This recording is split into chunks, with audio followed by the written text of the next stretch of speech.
Hello everyone, I'm Kate and I'm here to show you how to create a channel on Telegram. Now you open your Telegram app, you click on the pencil icon over here and then you see options, new group, new secret chat and new channel. Click on new channel. Then you type in the channel name you want. Let's say Happy Life. Then you put a description.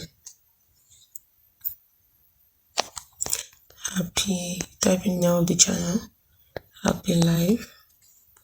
Then you put a description.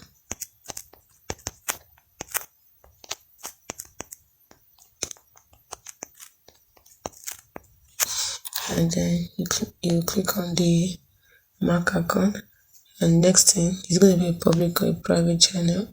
It's a public channel, it can be found by anyone. If it's a private channel, it can only be joined through invite. So let's say I choose public channel. Now my link,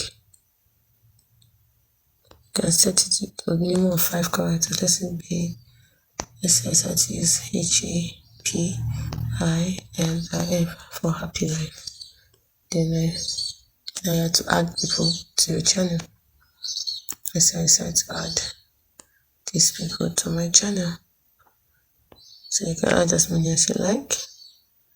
And that's it. That is how to create a channel on Telegram.